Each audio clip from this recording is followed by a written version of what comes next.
हिंदी लोकवाणी 9वीं कक्षा की दूसरी इकाई का पहला दोहा गागर में सागर, जिसके कवि है बिहारी। विद्यार्थियों, आपको मैंने विभाग 1 के माध्यम से कवि परिचय और यह 3 दोहे तक के मैंने आपको समझाया था। अब इसके आगे का दोहा आपको मैं समझाने वाली हूँ और इसका अर्थ बताने वाली हूँ। गुनी गुनी सबके कहे, निगुनी गुनी न होतु, सुनियो कहू तरु अर्क ते, अर्क समान उ दोतु। उरु अरु यानी और, एक यानी एक जैसी, हवे यानी होकर। यहाँ पर गुणों से रहित किसी व्यक्ति को यदि सारा संसार गुणी गुणी कहकर पुकारे तो वह गुणी नहीं हो जाता। आक के पेड़ को अर्क कहा जाता है। जो आक का पेड़ था उसे अर्क कहा जाता है, जो कि सूर्य का दूसरा नाम है, यानी कि सूर्य का विद्यार्थी दूसरा नाम अर्क कहा जाता है। परंतु ऐसा कहने से अर्क से सूर्य के समान प्रकाश नहीं हो सकता। प्रकाश सूर्य से ही होता है, अर्थात जिसमें गुण हो वही गुणी कहलाकर सम्मान पाता है। विद्यार्थी, अगर कोई व्यक्ति गुणी नहीं है और उसे हम बार बार कहेंगे कि वह व्यक्ति गुणी है तो वह गुणी नहीं कहलाएगा। गुणी की पहचान 100 के बीच में भी एक कही जाती है। यहाँ पर उदोतु का अर्थ प्रकाशित बताया गया है।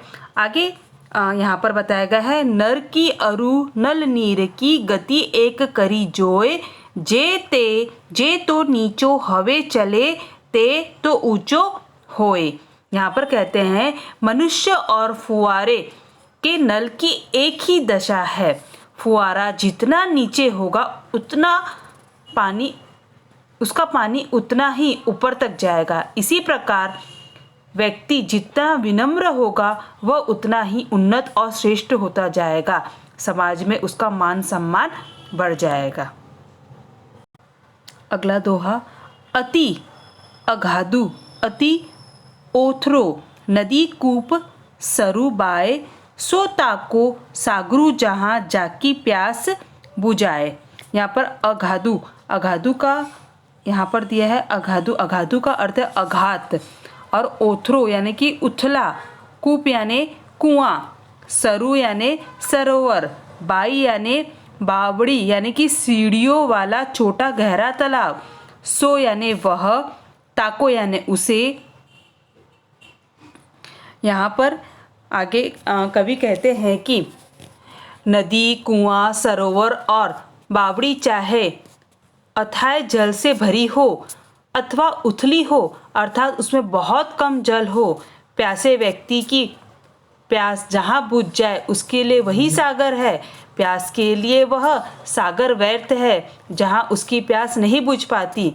इसी प्रकार यदि बड़ा आदमी हमारे किसी काम ना आए और छोटा आदमी समय पर हमारी सहायता करे तो वह छोटा व्यक्ति हमारे लिए सागर के समान है। बुरो बुराई जो तजे, तो चितु खरे सकातु, जो निकलंक मयंकु लखी, गने लोग उत्पातु। यहाँ पर यहाँ हम देखेंगे तजे, तजे का अर्थ है त्याग।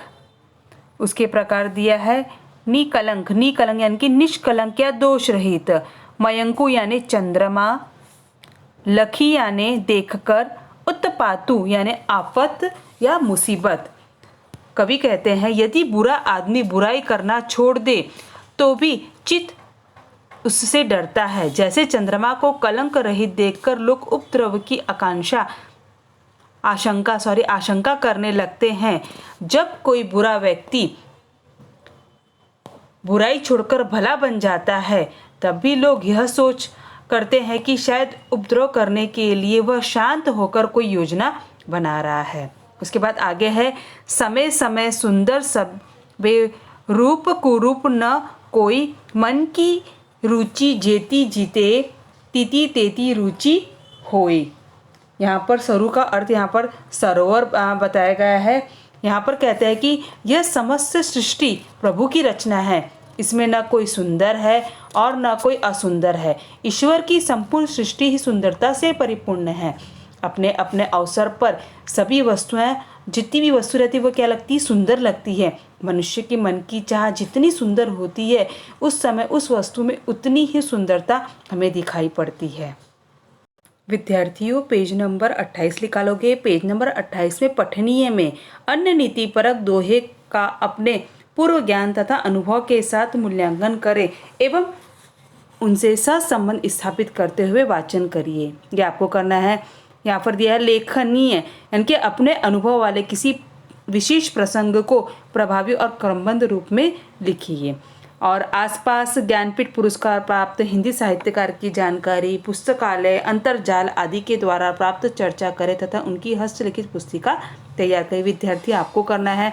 उसके बाद कल्पना पल्लव में दिया गया है, यहाँ पर दिया गया है निदक नीरे राखे। इस पंक्ति के बारे में आप अपने विचार लिखें। यहाँ पर क्या लिखेंगे, निदंक नीरे राखे आंगन कुटी छवाए, बिन पानी साबुन बिना निर्मल करे सुभाए। अर्थात जो व्यक्ति हमारी निंदा करता है उसे अपने अधिक से अधिक पास रखना चाहिए। संभव हो तो अपने आंगन में ही उसकी कुटी बना लेनी चाहिए। उसके पास रहने से हम साबुन और पानी के बिना भी स्वभाव को निर्मल बना सकते हैं। वह हमारे दोषों को हमारे सम्मुख प्रकट करता रहेगा तो हम अपने अंदर के जो दोष रहेंगे उसको हम दूर कर सकेंगे।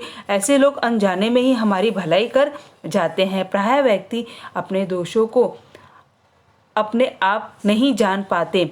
चापलूस लोग अपने स्वार्थ से विषभूत होकर हमारे अवगुण की भी प्रशंसा करते रहते हैं। इस कारण हमें अपना व्यवहार सदैव उत्तम ही लगता है। उसके बाद पाठ के आंगन में दिया गया है नर की उरु नल नीर की। यहाँ पर इसका अर्थ लिखना है कि व्यक्ति जितना विनम्र होगा वह उतना ही उन्नत और श्रेष्ठ होता जाता है। समाज में उसका मान सम्मान बढ़ जाता है। इसलिए हमें सबसे विनम्रता पूर्वक व्यवहार करना चाहिए। यहाँ पर हम इतना लिखेंगे। उसके बाद यहाँ पर दिया गया अपने शब्दों के शुद्ध रूप लिखा। यहाँ पर घरू का शुद्ध रूप क्या होगा, घर। उजलू का क्या होगा, उज्ज्वल। तो यहाँ पर आप लोग को इस तरह से लिखना है। विद्यार्थी, यहाँ पर जो मुहावरे दिया गया है, मुहावरे कहावतों में गलत शब्दों के स्थान पर सही शब्द लिखकर उन्हें पुनः लिखिए। तो यहाँ पर हमें क्या देखना, जैसे क्या दिया है, पहला दिया है टोपी पहनना। यहाँ पर क्या दिया, टोपी पहनना। तो क्या होगा, इसका सही अर्थ क्या गया, टोपी पहनाना। दूसरा दिया है गीत न जाने आंगन टेढ़ा। तो इसका क्या होगा, नाच न जाने आंगन टेढ़ा। तीसरा दिया गया है अदरक क्या जाने बंदर का स्वाद। तो इसका क्या होगा, बंदर क्या जाने अदरक का स्वाद। उसके बाद चौथा दिया कमर का हार। तो यहाँ पर क्या लिखेंगे, गले का हार। चौथा दिया है नाक की किरकिरी होना। नाक की किरकिरी होना में आप क्या लिखेंगे, आँख की किरकिरी होना। उसके बाद दिया है गेहूं गीला होना। तो यहाँ पर आटा गीला होना। और उसके बाद दिया गया है अब पस्साए होत क्या जब चिड़िया चुग गई खेत। तो इसका क्या, अब पस्साए होत क्या जब, यहाँ पर दिया बंदर चुग गई खेत। अब पस्साए होत क्या जब चिड़िया चुग गई खेत। और आखिरी आठवां दिमाग का खोले, यानी कि दिमाग का खाना। तो इस तरह से आप क्या करोगे, इसको शुद्ध रूप में आप लिखोगे। आपको ये सब आपकी नोटबुक में अच्छे से लिखना है। यहीं पर ही हमारा गागर में सागर, यानी कि कम में अधिक कहना, ये दोहा संपूर्ण होता है। आपको नोटबुक में अच्छे से व्यवस्थित रूप में लिखना है।